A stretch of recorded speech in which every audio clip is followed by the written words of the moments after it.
आज की वीडियो में हम लोग सीखेंगे कॉस्ट सेंटर कैसे यूज़ करते हैं। सबसे पहले आप एक कंपनी क्रिएट कर लीजिए। क्रिएट कंपनी से जा करके मैं यूजुअली एक कंपनी क्रिएट कर देता हूँ।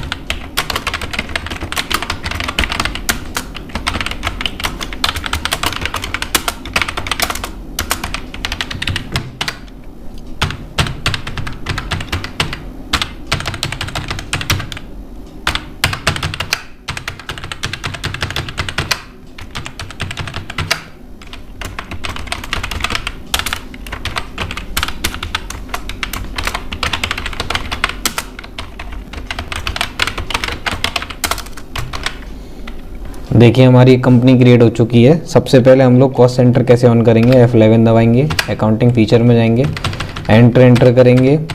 यहाँ पे कॉस्ट सेंटर का ऑप्शन मिलेगा, यस कर देंगे और कंट्रोल से सेव कर देंगे।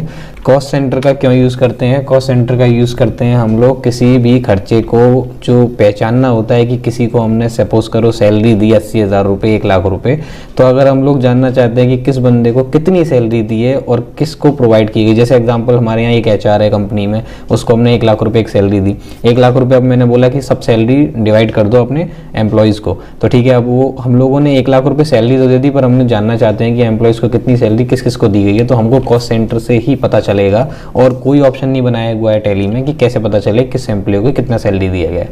तो सबसे पहले हम लोग कहाँ जाएंगे, अकाउंटिंग में, लेजर के पास, और सिंगल लेजर पे क्रिएट करेंगे। हम लोग फिलहाल में सैलरी दे रहे हैं तो हम लोग लेजर भी सैलरी का बना रहे हैं। सैलरी सबको पता होगा कि इनडायरेक्ट एक्सपेंसेस में जाता है। एंटर करेंगे, ध्यान से देख पाएंगे आप लोग यहाँ कॉस्ट सेंटर एप्लीकेबल यस बोल रहा है, यानी कि ऑन है, और ये हमेशा ऑन ही होना चाहिए। उसके बाद आप पीछे जाएंगे, कुछ नहीं करेंगे, यहाँ पे कॉस्ट सेंटर का ऑप्शन है, कुछ नहीं करेंगे, सीधे जाएंगे वाउचर के पास। वाउचर के पास जाने के बाद अगर आप किसी को सैलरी देते हैं तो सैलरी को आप पेमेंट वाउचर से एंट्री करेंगे, सैलरी को सेलेक्ट करेंगे। सपोज करो मैंने अभी बोला था 1,00,000 रुपये का सैलरी दिया, तो जैसे एंटर करूँगा टैली पूछेगा कि कॉस्ट सेंटर बताइए नाम का, तो आप Alt+C से यहाँ क्रिएट करेंगे, जो मैं पहले बढ़ा चुका हूँ। Alt+C दबाएंगे, किसको सैलरी किसने दी आप बताएंगे। यहाँ पे सपोज करो हमने दी रमन को सैलरी, यहाँ पे हमने उसको 40,000 रुपये दिए, एंटर। ऐसे ही आप 1,00,000 को डिस्ट्रीब्यूट करोगे किस किस को दिए। ऐसे हमने रवि को दी, अब देखो नहीं ले रहा है रवि, क्योंकि Alt+C से फिर बनेगा रवि का लेजर, यानी कि कॉस्ट सेंटर का अकाउंट। ये हमने इसको दी 10,000 रुपये सैलरी, Alt+C फिर दबाया, देविका, इसको भी हमने सैलरी दी, इसको 12,000 रुपये दी। एंटर करने पे दिख रहा होगा नीचे 62,000 रुपये टोटल बता रहा है, यानी कि कितनी बांट चुकी है अभी तक सैलरी। रवीना, ऐसे हमने सैलरी दी 38,000 रुपये, और ये हमने सेव कर दिया। हमने कैश में दिया तो कैश लेंगे, अगर बैंक से दिया होता तो बैंक का डालते हैं आप लोग। यहाँ पे हम नरेशन डालेंगे, being cash paid to staff, यानी कि सैलरी पेड टू स्टाफ। पीछे करेंगे, हम लोगों को यहाँ पे डिस्प्ले होती है देखने के लिए कॉस्ट सेंटर की, तो हम कहाँ जाते हैं, सीधे डिस्प्ले के पास। सीधे नीचे मिलेगा स्टेटमेंट ऑफ अकाउंट, यहाँ मिलेगा आपको कॉस्ट सेंटर। अगर आप चाहते हैं कैटेगराइज वाइज दिखे तो कैटेगरी में जाएंगे, आप लोगों को मालिक को बता सकते हैं कि 1,00,000 का खर्चा किस प्रकार से किया गया है। आपको इसका बस प्रिंट आउट देना है, control Alt+P, then enter, then Alt+Z। ये दिख रहा होगा 1,00,000 का खर्चा देविका को दिया गया 12,000 रुपये, रमन को 40,000 रुपये, रवीना को 38, देन रवि को 10। इसी प्रकार से आप लोग पीछे आएंगे। अगर आप जानना चाहते हैं लेजर के माध्यम से कि लेजर कैसे बनाइए, तो सैलरी में जाएंगे। सैलरी आपको पता चलेगा कि सैलरी किस किस को कितना दिया गया है। अगर आप लोग जानना चाहते हैं कि यार नहीं सैलरी का ब्रेकअप नहीं, ग्रुप का दिखाओ, तो ग्रुप मैंने बनाया था इनडायरेक्ट एक्सपेंसेस, जिसमें सैलरी डाली थी। आप ग्रुप पे जाके भी देख सकते हैं जैसे इनडायरेक्ट एक्सपेंसेस में कौन कौन से खर्चे होते हैं, तो यहाँ पे दिख रहा होगा आपको इनडायरेक्ट एक्सपेंसेस, देन एंटर।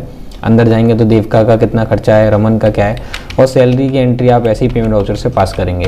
फिलहाल में आप लोगों को दिख रहा है कि यहाँ पे वाउचर में जब मैं एंट्री का डेट चेंज कर रहा हूँ तो होगी नहीं, तो आपको हर महीने सैलरी देनी है। तो फिलहाल से अगर मैं दोबारा एक एंट्री डालने बैठूँ, सैलरी मेरे को फिर दोबारा देनी पड़ी अगले महीने, और जो मैंने सैलरी प्रोवाइड करी 2,00,000, एंटर।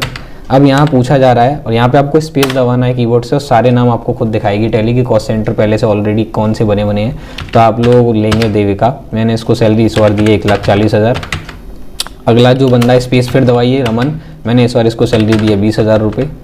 महीने की सैलरी है, आपको अब ज़रूरत नहीं है दोबारा बनानी कॉस्ट सेंटर। स्पेस दबाइए, दोबारा आ गई रवीना 12,000 रुपये।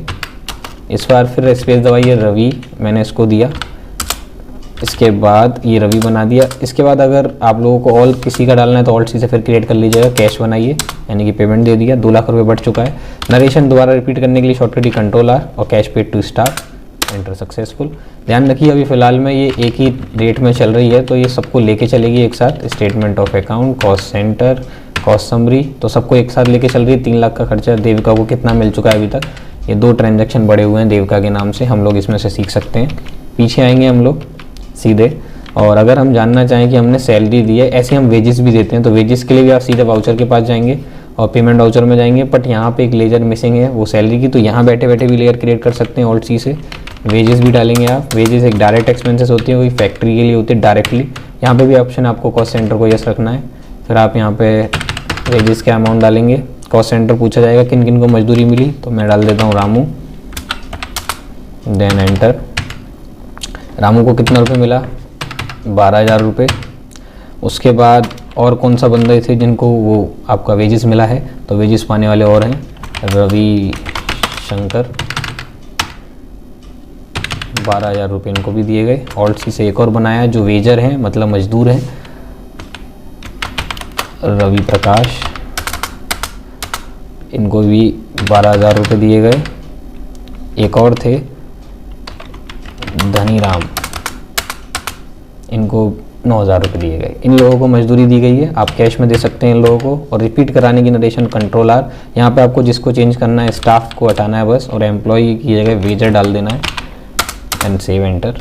आप यहाँ पे भी जाके डिस्प्ले में जाएंगे, सीधे चेक कर सकते हैं डिस्प्ले में जाके statement of account, cost centre. अगर आपको कैटेगरी वाइज देखना है तो कैटेगरी वाइज देख लीजिए किस किस को कितना कितने रुपये बांटा है आप लोगों ने। कॉस्ट सेंटर ब्रेकअप देखना है, यानी कि धनीराम को क्या क्या मिल चुका है अभी तक कॉस्ट में, तो देख सकते हैं आप लोग डायरेक्ट एक्सपेंसेस में इसको वेजेस दी है, यानी कि मजदूरी दी है। इसका प्रिंट आउट निकाल सकते हैं। अगर आप पीछे जाएं, लेजर ब्रेकअप का मतलब है जिस लेयर को आपने बनाया है, सैलरी में कितने कितने बंदों को दिए गई सैलरी, वेजेस में कितने कितने बंदों को दिए गई, तो इसका भी प्रिंट आउट मालिक मांगता है, तो इसका भी दे सकते हैं। इस प्रकार से ग्रुप भी बना सकते हैं, ग्रुप को भी देख सकते हैं, डायरेक्ट एक्सपेंसेस किस प्रकार से हुए हैं। इतनी चीज़ों को आप लोग एक साथ में देख सकते हैं।